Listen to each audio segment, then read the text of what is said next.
Hey everyone, Roadbreach here, and today we're taking a look at Transformers Earthspark. That's right, people. I bought Paramount Plus for a new Transformers series. Sometimes I feel like something I get promised will never come to me, but when they do in instances like this, I'm happy. Much like my BotBots review, I will be spoiling and bringing up some of the same points in my trailer analysis. With all that out of the way, let's get this show on the road. The animation is excellent. The lighting looks so dynamic.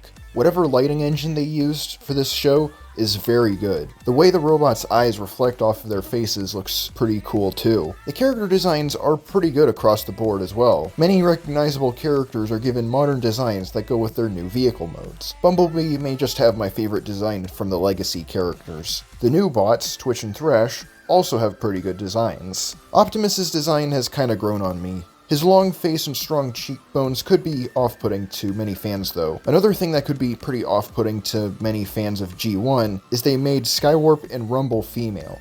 Before I get some idiots in my comments calling me sexist for pulling intentions that I never had out of thin air, I want to make myself clear. I love female Transformers in my cartoons, and I encourage it, but I would like it if you didn't gender swap characters just for the fun of it. I also don't have an issue with you if you have legitimate gender dysphoria. I shouldn't need to explain any of this, but considering the world we live in, I feel the need to, so nobody gets the wrong idea. Besides that, the humans are also well designed too. The humans look a lot like Pixar characters. I've also seen that the human characters have these little Pac-Man splits in their irises. This is something that I feel can make the character design stand out from other cartoons and help give this show its own identity. While we're on the subject of irises, the Transformers characters have these very distinct designs for their irises. You notice this little bridge in between the outside of the iris and the edge of the pupil. Admittedly, it's kinda hard to focus on other things if you have high-functioning autism like me and you notice something like this. I should also point out the hair on our human protagonists. They made the hair look realistic. Most 3D Western cartoons make hair and fur look like plastic to keep rendering time down. They either had a lot of time to work on this, or very powerful computers to help speed up the rendering process. But I do have some nitpicks with the animation. For starters, when Hardtop cocks his gun, it's clear that there's no forestock. If you're going to make the argument that the forestock is so small his whole hand covers it, then I'm going to tell you that you want that type of thing on a gun to be big and noticeable, like with a shotgun. Another nitpick is this scene with Alex's Bumblebee suit, where you can clearly see one of the Bumblebee faces on it is stretched in a weird way. By the way, I totally want this Bumblebee suit. I've also noticed that fire and explosions, as well as other various effects, are done with 2D animation, which looks pretty good. The 2D effects are well integrated in the shots when you see them, and probably wouldn't have looked good if they tried to make them 3D like everything else. One strange thing that happens is when the footage will slow down and have a choppier frame rate, like they lengthened these scenes by stretching out the footage. The action scenes are pretty fun. This moment where Megatron transforms to catch Dorothy is pretty damn cool. And the stuff that happens when Skywarp and Novastorm first show up is also really fun to watch. Though I definitely prefer the fights in the movies in Transformers Prime. The fights there were no holds barred, no punches pulled, not afraid to spill some energon or tear fools up. Here, the Autobots don't want to kill the Decepticons, and instead detain them. I understand violence should only be a last resort, but if you're fighting in a war, it's okay to take some lives. I shouldn't really have to say that. The voice acting is pretty good. Everyone here clearly cares about what they're doing, and it shows in the final product. And I gotta give it up for Catherine Kavari playing Twitch. She breathes so much life into this character, and she's clearly having fun with her role. You're kinda like my dad! It's not working! Do buttons take days off? Climbing mountains in search of secret energy springs! Finally, a chance to use our training on a real mission! The voices for returning characters are pretty good, even if they're different from most other incarnations of said characters. But this also highlights an issue with this show. Transformers Earthspark is supposed to be a continuation of Transformers G1. Yeah, you heard me correctly. Transformers Earthspark is supposed to be a continuation of the G1 cartoon. This is highlighted in a scene where Alex Malto, the father, tells the story of the Transformers in a very abridged manner. I like that this scene is like a better animated version of the original cartoon, but I don't remember Dorothy Malto being there, and despite being a Bumblebee fanboy myself, I don't remember Bumblebee being a total badass like he's depicted here. It's also stated that these new Autobots, Twitch and Thrash, are the first Autobots born on Earth. But if you watched the old cartoon, you'd know that it was actually the Dinobots that were born on Earth first. Like I mentioned, this show also gender swaps Frenzy, Skywarp, and Novastorm.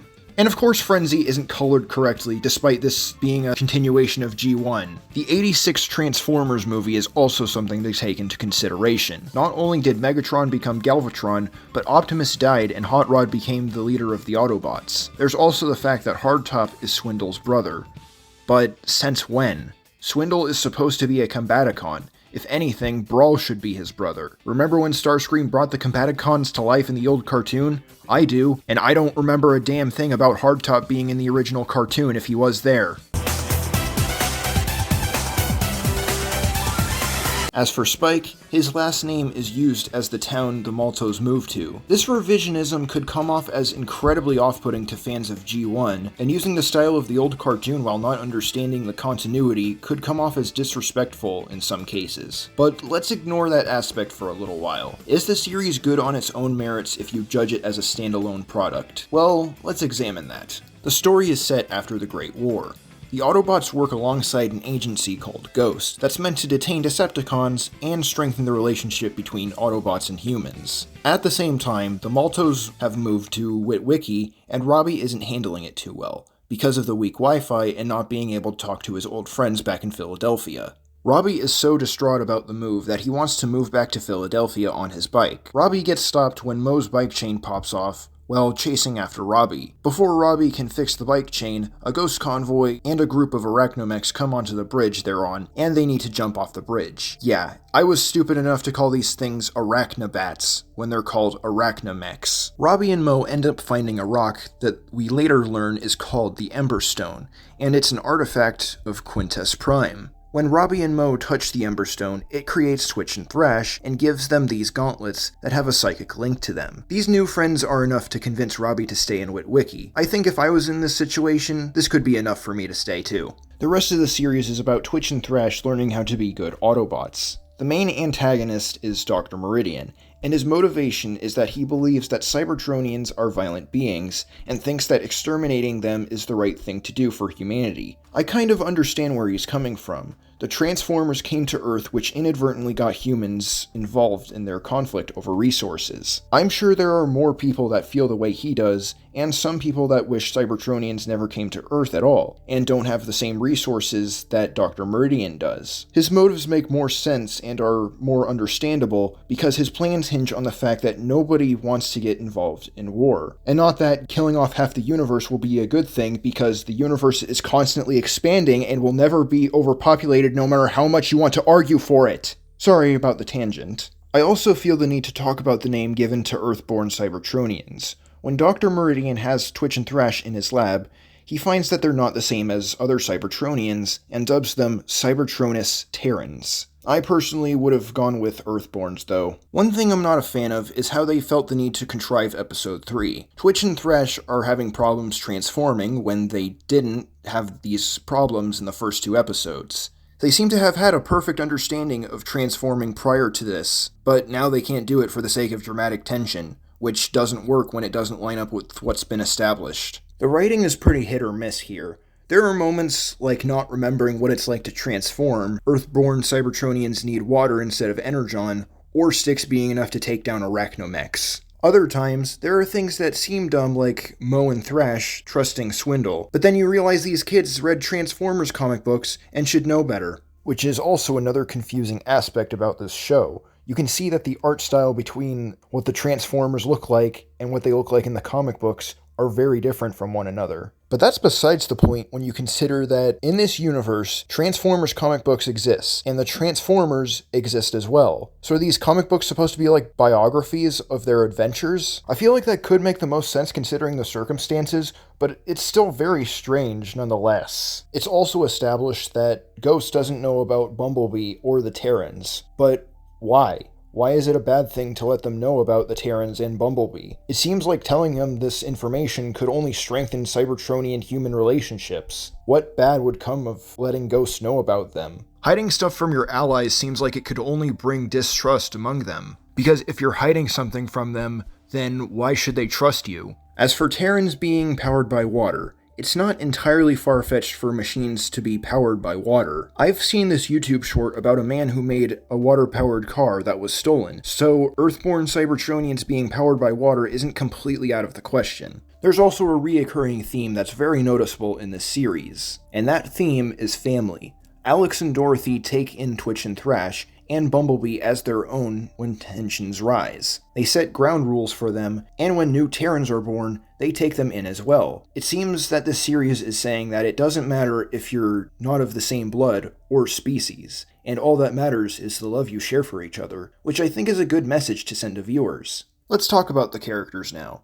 Twitch has stolen everyone's heart for being like Pinkie Pie if she was a Transformer, but not as kooky though. Speaking of which, how do you think a playdate with Pinkie Pie and Twitch would go down? Thrash is the wildcard delinquent, and I think he plays off of Twitch very well. Robbie is the city kid stereotype, and Mo is the adventurous one. They're alright, but there's not much to them. Dorothy Malto is a badass mother. Her mother bear energy is a very likable aspect. You fuck with her children, she'll destroy you. She's a loving mother that wants to do the best for her kids, and she has some history helping in the Transformers war, so it's explained why she is the way she is. One thing that doesn't make sense to me is why Dorothy is callous towards Optimus for not wanting to be involved with the Autobot and Decepticon war, but Megatron, the warlord that you'd assume people would be very apprehensive about trusting, doesn't get the same treatment Dorothy gives Optimus. I do like that Dorothy puts aside that feeling later on, but it's an incredibly messed up picture that's being painted here from the jump. And yes, I know that Megatron is reformed, but that doesn't negate my point. Alex isn't as cool, but he's still a likable guy that acts as a comedy relief most of the time. He's also a big fan of Bumblebee, so I relate to that quite a bit. As for the other Transformers, Optimus feels a lot like how he was in Transformers Generation 1. He's a competent badass on the field, but he's still able to chill out when he's not fighting. I love Transformers Prime, but Optimus really felt like a block of wood in that series. But Earthspark Optimus has more depth, and when he shows Dorothy where the Decepticons go, he tells her that he'll never stop looking for a good way to bring peace to Earth. It shows that while peace is difficult to achieve, he's still willing to look for a good way to achieve it. Bumblebee is a confident and experienced warrior who teaches Twitch and Thrash how to be good Autobots. Alita is the rough and tumble, ready-to-fight type. I honestly kinda like this. She wasn't really much of an active protagonist in the original cartoon, so seeing this change is pretty nice. RC is a tomboy that likes to roughhouse, and this is very different from how she was originally. And yes, I know that Prime RC was different as well, but this is supposed to be a continuation of Generation 1, so it's even more obvious here. And Swindle is pretty much what you'd expect from a bot named Swindle. He's scheming and conniving, much like he was in Generation 1. Speaking of which, we better get Bruticus in this show. It's supposed to be a continuation of G1, so there better be some combiners here. Wheeljack is still the engineer, but this time he's got a southern accent. Greetings, my drone. And Twitch actually scanned one of his drones to give her her alt mode. And Twitch kinda sees this as him being her second dad, which Wheeljack isn't really too comfortable with in the beginning, but he kinda ends up liking the prospect of him being her second dad. Agent Schloeder is definitely another prominent character here. Agent Schloeder is a ghost agent that takes his job very seriously. He's the tough brooding type, so if you know, you know. Megatron is a reformed warlord that works with Optimus and helps detain rogue Decepticons, but he's apprehensive about it. Megatron being a good guy isn't completely new, by the way. It's been a thing in the IDW comics. As for the new Terrans we see in the last episode, we don't get to spend a lot of time with them, so we don't really know too much about them. Also, they're named Nightshade, Hashtag, and Jawbreaker. Jawbreaker and Nightshade are decent names, but why the hell did you name this one Hashtag? Seriously? Trying to be relatable in that way is just ridiculous. Kids aren't going to think that's cool. They're gonna laugh at you for that. Something that I feel wasn't explored very well in this season was Dr. Meridian and Alex being colleagues. This was hinted at in episode 6, and when Dr. Meridian sees Alex in the final battle, he's shocked to see him. I really feel this should have had more payoff at this point. because the final battle should have damn well ended with Dr. Meridian dying. I do want there to be a second season, but this should have had more payoff than this. Especially since it's going to be very hard to contrive Dr. Meridian living through something like this. Another question I have to ask is, how did nobody see Dr. Meridian's lab move from here to the shipyard? This thing moves slowly and it's hard to miss, so surely people should have seen this thing move. It's not established that this building has stealth technology to make it go invisible, so how did it move without being noticed? Twitch and Thrash would have an easier time moving that distance without being noticed.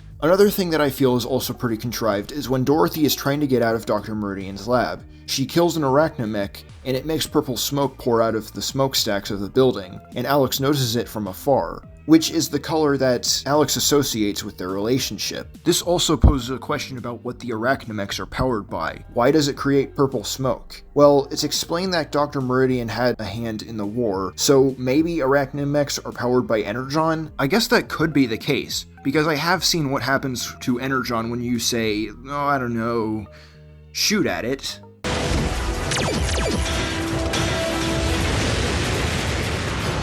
Fall back!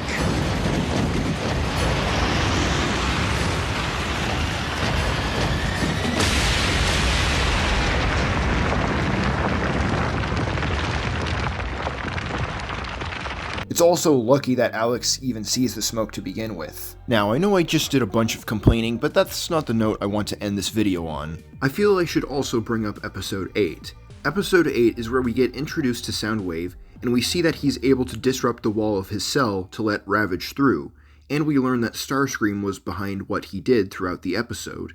This is most definitely set up for Season 2, and if they plan to make that, I'm definitely here for it. But overall, this show is pretty good. Transformers Earthspark isn't a good sequel series to Generation 1, but it does do a good job at being a standalone product. The characters are likable, and the action is pretty fun, but there are some things that don't make sense. This may not convince you to get Paramount Plus, but I can confidently recommend it as something good to watch. Thanks for watching, and gotta zoom.